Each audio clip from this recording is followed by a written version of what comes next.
Levante-se e não desista. Que bom que você está aqui hoje, que bom que você escolheu esse momento para cuidar da sua mente. Você está cuidando de si e Deus está cuidando de você. Quando você se cuida, você consegue perceber o carinho de Deus para com você, para com a sua vida. Então, cuide da sua mente e você vai sentir Deus cuidando de você. Você precisa de cuidado e você precisa ser cuidado por Deus. Tem gente que está precisando desse cuidado, sabe? Tem gente que está precisando levantar da cama, lavar o rosto, respirar fundo e recomeçar. Deus está cuidando de tudo, então você pode recomeçar sim. Em Salmos 37, versos 23 e 24 está escrito: O Senhor dirige os passos de um homem e o protege, e se ele cair, não ficará caído, pois o Senhor o segura pela mão. Mesmo depois de tantas quedas, Deus hoje te chama a um recomeço. E Ele está te levantando pela mão e está te dando uma nova oportunidade. E essa nova oportunidade se mostra em cada detalhe.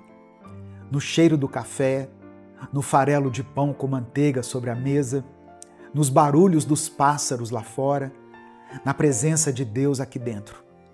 Não existem dúvidas, é de fato um novo dia. É um novo amanhecer. Você quer mais calma em seus dias? Logo abaixo aqui do vídeo tem um botão escrito Inscreva-se.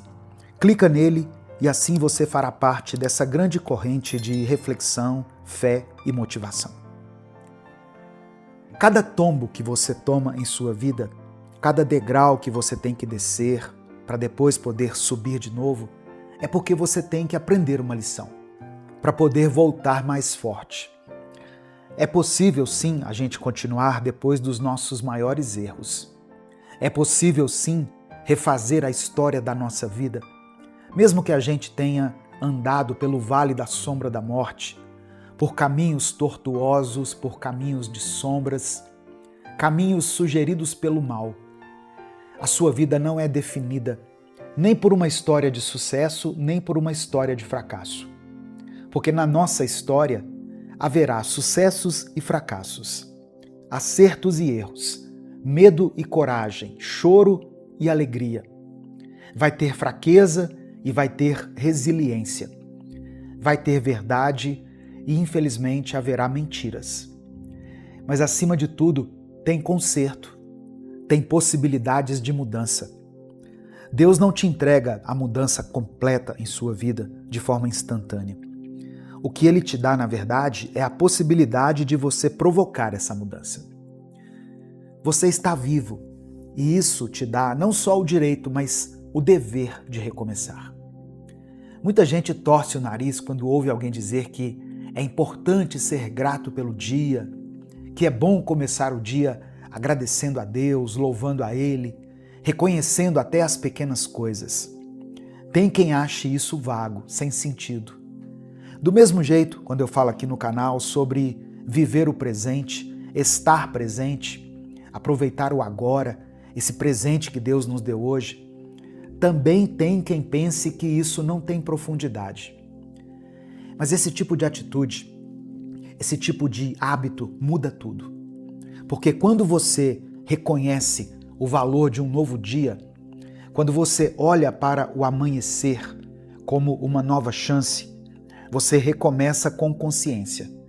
E quem não faz isso, quem não enxerga o dia com essa ótica de gratidão, acaba repetindo os mesmos erros, cai nos mesmos buracos, se machuca pelas mesmas coisas. Porque acredita que um novo dia é só mais um dia e que tudo pode ficar para amanhã. Amanhã eu mudo, amanhã eu resolvo, hoje não.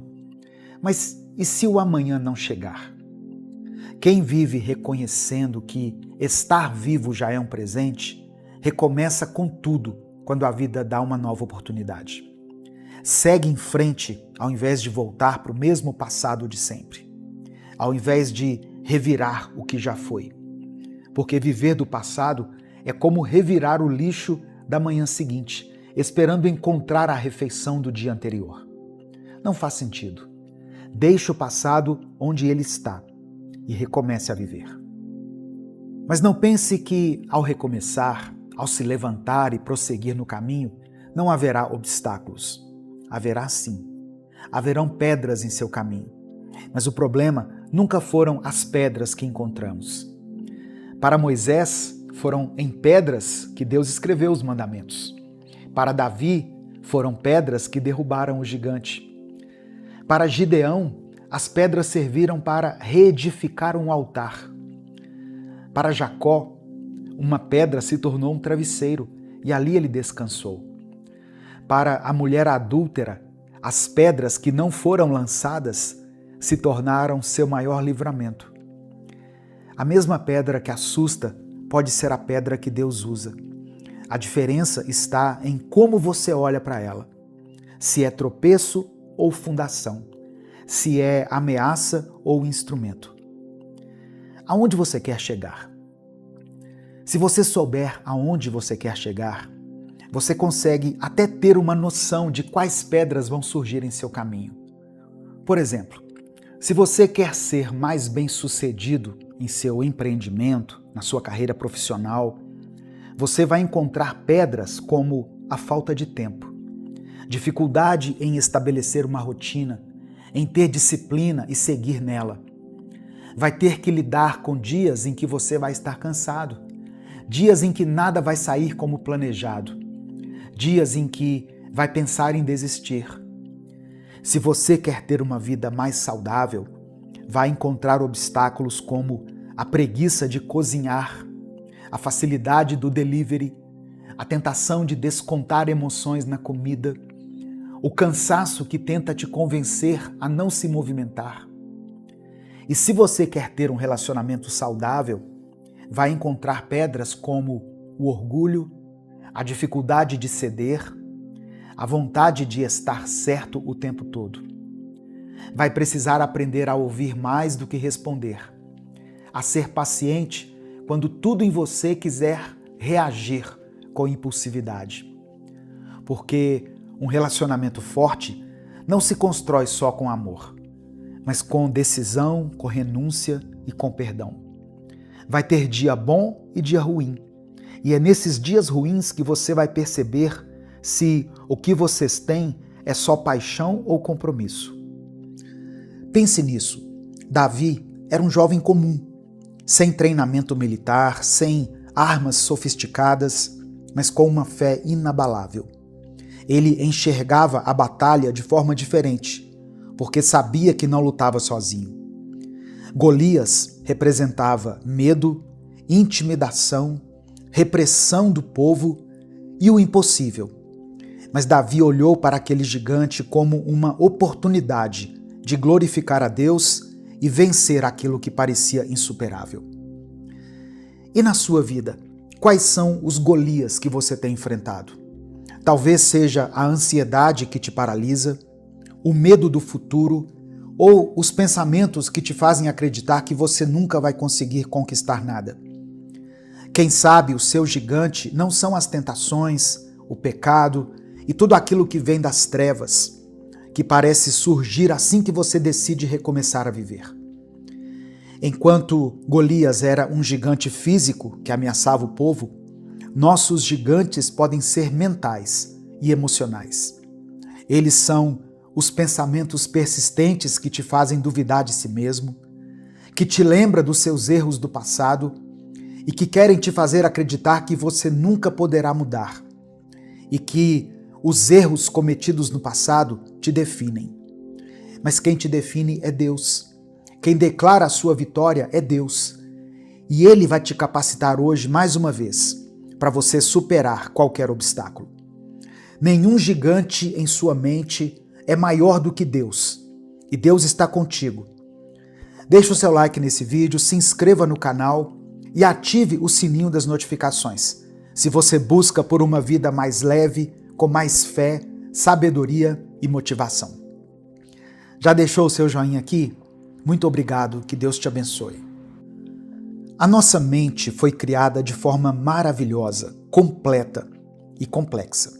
Tão complexa que mesmo depois de tantos anos de evolução da humanidade e dos estudos, eles ainda não conseguiram entender tudo o que se passa dentro dela.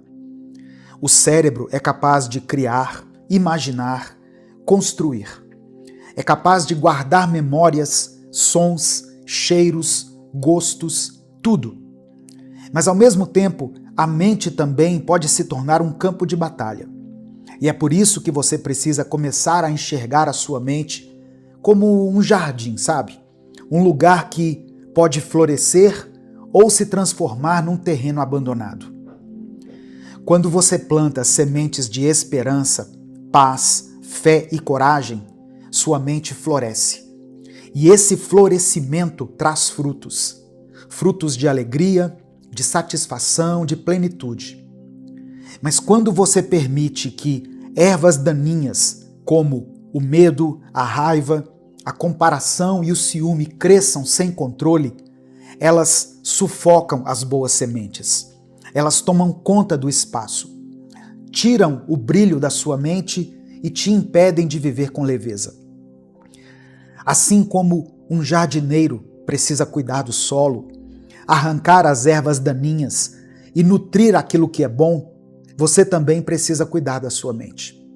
Você precisa olhar para dentro e escolher com atenção o que vai alimentar, porque a sua mente é um terreno fértil e tudo que você planta nela cresce. Você já viu um jardim abandonado? Não precisa de muito tempo para ele virar mato alto. Basta parar de cuidar por alguns dias. Basta parar de regar, de estar presente, e aí rapidamente as ervas daninhas crescem sozinhas. E é exatamente isso que acontece com a sua mente. Pensamentos tóxicos não precisam de incentivo para crescer. Eles crescem no silêncio. Eles se alimentam da sua paralisia. Se alimentam dos dias em que você só existe, sem viver. Dos dias em que você entra no piloto automático e deixa a sua cabeça funcionar sozinha, sem filtro, sem cuidado, sem direção. É nesse lugar de inércia que o medo se instala. É quando você para de reagir que a raiva ganha espaço. Quando você desiste de vigiar sua mente, que a comparação começa a roubar sua autoestima. É quando você para de prestar atenção em si mesmo que a impulsividade toma conta e te afasta das decisões certas. E se você não faz nada, se você continua deixando esse jardim largado, os pensamentos ruins vão crescendo até te sufocar, até tirar a beleza que existe dentro de você, até te fazer esquecer que um dia já existiu paz, esperança, já existiu luz. Entenda uma coisa, se você não dominar a sua mente vai dominar você. Nem tudo o que você pensa é realidade. Nem tudo o que você acha que vai acontecer, de fato vai acontecer. Nem tudo o que você sente é o que realmente está acontecendo. Mas quando você não domina a sua mente, quando você é dominado por ela, tudo o que você pensa vira verdade absoluta. Você não pensa assim, será que isso aqui vai dar certo ou não? Não, você pensa o seguinte, nunca vai dar certo para mim. Nunca deu certo, por que agora daria? A sua mente reforça isso e você acredita, porque veio da sua cabeça, porque parece familiar, porque você já pensou tantas vezes que nem questiona mais. É assim que pensamentos mentirosos se tornam verdades na sua vida. E é por isso que você precisa aprender a dominar a sua mente. Porque se você não questionar, ela vai decidir por você. E vai decidir com base no medo, na insegurança, na hora da raiva, na comparação, no trauma, na dor. A Bíblia já nos alertou sobre isso. Em 2 Coríntios capítulo 10, verso 5 está escrito: dominamos todo o pensamento humano e o fazemos obedecer a Cristo. Ou seja, não é o pensamento que manda em você. É você quem precisa decidir o que fica e o que sai da sua mente. É você quem precisa filtrar, quem precisa discernir o que vem de Deus e o que só veio da sua ansiedade. Para discernir o que está entrando na sua mente, você precisa entender, reconhecer e identificar todas as informações às quais você tem acesso. Eu sempre falo para você prestar atenção no tipo de vídeo que aparece no seu celular, no tipo de mensagem que está sendo enviada para o seu cérebro no dia a dia, no tipo de conversa que você alimenta, no tipo de rodinha que você faz parte.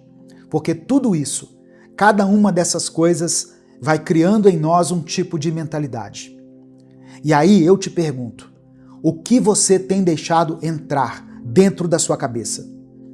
Isso produz uma mentalidade que Deus aprovaria ou uma mentalidade que Deus não aprovaria? Você está se tornando uma pessoa mais sábia, mais calma, mais equilibrada? Ou está cada dia mais perdendo a paciência, cada dia mais irritado, mais nervoso, sem conseguir nem ter uma conversa de poucos minutos, sem que ela se transforme numa discussão? A palavra de Deus nos fala, em Tiago, capítulo 1, verso 20, o seguinte: a raiva humana não produz aquilo que Deus aprova. Quantas vezes você não deu uma resposta brava e irritada para o seu filho, para sua filha, para o seu esposo, para sua esposa, para algum colega de trabalho, alguém da sua família ou algum amigo? Quantas vezes as pessoas que te conhecem já viram você agir com raiva e impulsividade? Se a resposta for, aconteceu algumas vezes e eu me arrependo muito de ter feito isso, isso é um bom indicativo. Mostra que você tem consciência dos seus atos. Mostra que você sabe que não foi certo ter agido de maneira impulsiva ou raivosa em determinado momento da sua vida. Mas o que acontece é que a maioria das pessoas não conseguem olhar para a própria vida e enxergar um momento em que elas não estivessem com raiva. Elas estão agindo com raiva e impulsividade há tanto tempo, praticamente desde que se entendem por gente, que já não conseguem mais se imaginar sendo de outra forma. Tem pessoas que são impulsivas, raivosas, impacientes, que dão respostas atravessadas, que são mal educadas, mas que quando alguém vai questionar isso com elas, elas dizem o seguinte: esse é o meu jeito, eu sou assim, ponto final. Imagina se cada pessoa que encontrasse com Jesus ouvisse dele: eu quero mudar isso na sua vida. Você precisa dessa transformação aqui nessa área da vida para mudar. E a pessoa virasse e respondesse: eu não quero, eu sou assim. Eu nasci assim e vou morrer assim. Seria muito ruim, não é verdade? A pessoa estaria perdendo uma grande oportunidade de estar diante do próprio Jesus e viver uma mudança verdadeira. Mas é o que muitos de nós temos feito. Quantas vezes você não foi chamado a atenção por um comportamento, por uma fala, por um jeito, e você disse ou pensou em dizer: eu sou assim mesmo, e você que se acostume, os incomodados que se retirem. Isso é contra o que Deus quer para a sua vida. Isso é contra o que Deus aprova. A raiva humana não produz aquilo que Deus aprova. Não tem discussão, está escrito na Bíblia isso aqui. Ah, pastor Edivaldo, mas o senhor não conhece a minha família. O senhor não faz ideia de como a minha família é. O senhor não sabe como o pessoal do meu trabalho é. O senhor não tem noção de como os meus irmãos agem. Todo mundo é bravo, todo mundo vive com raiva, tá todo mundo sempre gritando. Será por quê? Se você é a pessoa mais velha da sua casa, por exemplo, se você é o homem da casa ou a mulher da casa e é a pessoa mais velha, a pessoa que existe na Terra há mais tempo, quem será que provocou esse ambiente raivoso, de impulsividade e falta de paciência na sua casa, no seu trabalho, com a sua família, com seus irmãos? Quem provocou isso? Claro que não foi você sozinho, mas quem tem mais responsabilidade? O que acontece muitas vezes é que, quando a gente olha para uma situação que já chegou num nível impossível de lidar, a gente começa a apontar para todo mundo e dizer: todo mundo é culpado. mas a gente não enxerga a própria culpa. A gente não enxerga as nossas próprias atitudes. Nós não enxergamos o quanto a nossa falta de paciência tem sido uma referência para que outras pessoas também ajam com falta de paciência. Quando você trata os outros com impaciência, com raiva, com ignorância, você está ensinando essas pessoas a te tratarem assim. E se for seus filhos, sua esposa, seu esposo, você está ensinando essa pessoa a te tratar daquela forma. Ela vai agir com impaciência e impulsividade até para consigo mesma. E se uma pessoa está disposta a ser raivosa e impaciente com ela mesma, você acha que com os outros ela vai agir de que maneira? Eu não sei quais são os motivos que você tem para estar com raiva, para discutir, para apontar os erros. Eu imagino que muita coisa esteja errada, que você veja coisas que ninguém vê e que você esteja tentando fazer com que o ambiente mude, com que haja crescimento, transformação. Mas só dá para fazer isso com uma mente equilibrada, paciente e sem raiva. Uma mente que não age por impulso e nem por explosão, porque a raiva humana não produz aquilo que Deus aprova.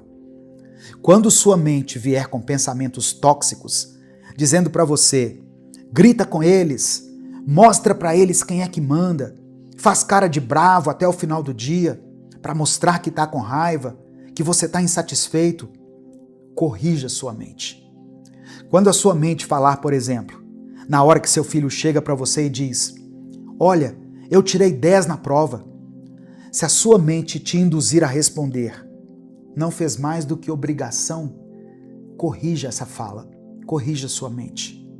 Sabe por quê? Porque se você fizer um prato de comida para o seu filho, colocar na mesa, entregar para ele com carinho, e ele olhar na sua cara e disser, não fez mais do que obrigação, como é que você reagiria? Ah, mas ele está errado porque não é uma obrigação. Não é sua obrigação? Como que funciona a lei aqui no Brasil? Você faz uma criança e você não é obrigado por lei a garantir que ela tenha comida, saúde, educação? Você entende que a gente usa uma lógica que não vem de Deus? Que a gente usa 2 pesos e 2 medidas? Uma lógica mesquinha, uma lógica humana para manter uma posição de autoridade desnecessária? Uma posição de coronel, de general, de soldado, de militar dentro da sua casa? Quando na verdade deveria ser um ambiente de diálogo, um ambiente de crescimento, de exortação e amor, um ambiente de exemplo. Porque nada do que você fala vai falar mais alto do que o que você faz. Nenhuma palavra sua vai falar mais alto do que a forma como você vive, a maneira como você reage, como você ensina com o olhar, com o gesto, com o tom de voz. E é por isso que você precisa começar a enfrentar esse grande problema pela raiz. E a raiz é uma mentalidade destrutiva, uma mentalidade tóxica, uma forma de pensar que você foi aprendendo ao longo da vida e que agora precisa ser reprogramada. Você precisa entrar para dentro da sua mente, pedir sabedoria, força, esclarecimento de Deus. E você precisa transformar sua mente, dia após dia. Porque a transformação, para quem acredita em Deus, para quem está nos caminhos do Senhor, a transformação mental é um privilégio diário, é um processo contínuo e é uma escolha constante. Romanos 12, verso 2 diz, não vivam como vivem as pessoas deste mundo, mas deixem que Deus os transforme por meio de uma completa mudança da mente de vocês. Assim vocês conhecerão a vontade de Deus, isto é, aquilo que é bom, perfeito e agradável. Se você me ouviu até aqui, escreva nos comentários, minha mente está blindada. E a partir de hoje, não permita que a sua mentalidade seja mundana, destrutiva e raivosa. Agora, eu vou te falar a sugestão de oração do dia. Pai, Eu venho diante do Senhor reconhecendo que eu estou cansado, exausto. Eu estou lutando e eu preciso de calma, de paz, de descanso. Senhor, eu entrego em Tuas mãos todas as minhas preocupações, as minhas ansiedades e os meus medos. Eu confio que o Senhor está no controle, que o Senhor tem um plano para mim. Eu confio que no tempo certo tudo vai se acalmar. Senhor, me ensina a esperar com paciência, a confiar sem desespero, a descansar sem culpa. Encha o meu coração com a sua paz, a paz que excede todo o entendimento, a paz que guarda a minha mente e o meu coração. Que eu viva cada dia confiando no Senhor, descansando em Ti e experimentando a calma que só o Senhor pode me dar. Em nome de Jesus, amém. Que Deus te abençoe, te fortaleça e te encha de paz. Tudo vai se acalmar. Apenas confie. E até o nosso próximo Minuto de Reflexão.